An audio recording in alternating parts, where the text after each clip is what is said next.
Kecelakaan terlilit kabel fiber optik yang menimpa seorang mahasiswa Universitas Brawijaya Malang, yakni Sultan Rifat Al-Fatih, menuai sorotan. Insiden tersebut terjadi di Jalan Pangeran Antasari, Jakarta Selatan pada 23 Mei 2023 lalu. Kini pihak manajemen PT Bali Towerindo Sentra Tbk atau Bali Tower buka suara soal insiden yang tengah hangat menjadi perbincangan publik tersebut. Manajemen Bali Tower mengaku baru mengetahui ada kecelakaan yang menimpa Sultan Rifat Al-Fatih, di mana insiden itu terjadi akibat menjuntainya kabel fiber optik dari Bali Tower. Padahal peristiwa kecelakaan itu diketahui sudah terjadi pada 23 Januari 2023 lalu. Hal itu disampaikan oleh kuasa hukum Bali Tower, yakni Mahdir Ismail, dalam konferensi pers di All Sessions Tamrin, Tanah Abang, Jakarta Pusat, Kamis 3 Agustus 2023 hari ini. Kendati demikian, pihak Bali Tower membantah jika kecelakaan itu akibat kelalaian perusahaan. Menurutnya, kejadian itu murni kecelakaan tunggal yang diduga akibat ada truk muatan besar dengan ketinggian lebih dari 5,5 meter, di mana truk tersebut melintas dan menarik kabel itu sehingga mengenai Sultan. Mahdir menegaskan bahwa perusahaan tidak mengabaikan keluarga Sultan. Bahkan pihak Bali Tower sudah beritikat baik untuk menjalin komunikasi serta memberi uang kemanusiaan dan kompensasi. Dikatakan olehnya, pihaknya kepada keluarga Sultan Rifat Al-Fatih memberi kompensasi sebesar 2 miliar rupiah. Mahdir bercerita, pihak keluarga Sultan saat itu meminta uang sebesar 5 miliar rupiah sebagai bentuk kompensasi selama Sultan mengalami perawatan di rumah sakit. Namun diketahui saudara, mereka menolak memberikan rincian apa saja kebutuhan yang dikeluarkan sepanjang perawatan Sultan. Kemudian jaminan biaya pengobatan Sultan sampai sembuh total dan juga penggantian biaya dan kompensasi serta perusahaan dalam bentuk material belum diketahui secara pasti. Saat pembicaraan itu, Mahdir mengatakan bahwa pihak perusahaan tidak menolak permintaan tersebut. Menurutnya, PT Bali Tower menyampaikan akan memberikan penggantian atau reimbursement biaya perawatan, serta biaya pengobatan yang telah dikeluarkan oleh keluarga Sultan. Namun, Mahdir mengatakan pihak keluarga Sultan justru menaikkan biaya kompensasi dengan meminta kompensasi imaterial sebesar 10 miliar rupiah. Sebagai informasi saudara, akibat terjerat kabel fiber optik yang melintang di Jalan Sultan, maksud kami, di Jalan Antasari tersebut, Sultan kini tak bisa hidup normal kembali. Ia bahkan tak bisa bicara dan bernapas melalui hidung dan mulut dalam 7 bulan terakhir.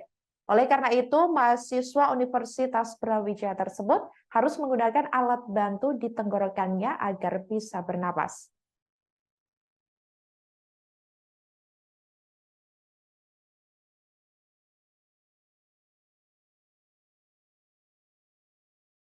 Malam itu tidak seperti keramaiannya, tidak seperti pada pagi hari atau pada siang hari. Sehingga itulah kami coba untuk menunjukkan, memperlihatkan animasi yang kami sampaikan itu tadi kira-kira seperti itu. Ini berdasarkan keterangan dari hasil investigasi. Ya. Kalau Abraham tanya kepada saya, apakah ada foto atau ada rekaman kejadian pada saat itu, saya terus terang kami mengatakan itu tidak ada. Karena sepanjang yang saya tahu, rekaman-rekaman itu kan hanya untuk kepentingan operator. Yang itu waktunya tidak lebih dari 4 jam.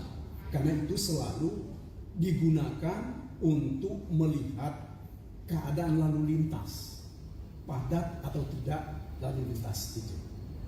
Ya. Jadi sekali lagi, kalau ditanya kepada kami, kepada saya terutama, kami tidak mempunyai foto pada saat kejadian itu. Hanya berdasarkan cerita dan juga berdasarkan hasil pembicaraan kawan-kawan ya, dengan keluarga korban. Ya. Karena terus terang, makanya seperti saya katakan tadi, baru diketahui secara persis oleh pihak Bali Tower bahwa yang mengalami kecelakaan itu Sultan adalah pada tanggal 23 Mei 2023. Ya, yaitu dalam pertemuan di kelurahan itu tadi. Kemudian yang kedua, saya paham perasaan banyak orang karena saya pun seorang bapak, ya. Bapak dari 3 orang anak. Kalau anak kita menderita sesuatu, ya, pasti ada rasa sakit, pasti ada rasa marah. Nah, apa yang disampaikan oleh pihak Bali Tower ini adalah satu musibah, ya, satu kecelakaan yang saya yakin tidak ada satu orang pun menginginkan hal ini terjadi. Apalagi secara nyata keluarga atau orang tua dari Sultan sudah menyampaikan laporan kepada pihak kepolisian. Dan dalam laporan itu dinyatakan bahwa ini adalah kecelakaan tunggal. Ya, yang kita tidak tahu, kecelakaan tunggal itu pasti ketika disebutkan itu pasti dari keterangan pelapor, bukan karena adanya keterangan dari pihak yang lain. Itu yang perlu saya sampaikan. Dan kemudian bagaimana cara menilai mengenai soal uang. Ya, uang itu relatif. Untuk banyak orang mungkin 2 miliar itu kecil, bahkan mungkin juga untuk orang tertentu itu juga besar. Ya. Apa yang disampaikan ini lebih betul-betul sebagai bentuk empati dari kawan-kawan di Bali Tower, karena mereka juga orang tua, ya, yang pasti tidak menginginkan ada kecelakaan ini. Ya.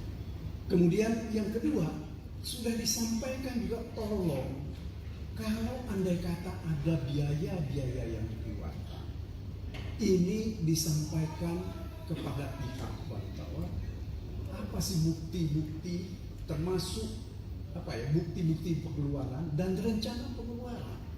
Karena ini perusahaan TBK, ya, yang juga harus dipertanggungjawabkan oleh pihak perusahaan kepada pemegang saham, kepada masyarakat, yang sehingga tidak mungkin mereka melakukan tindakan dengan cara yang semena-mena.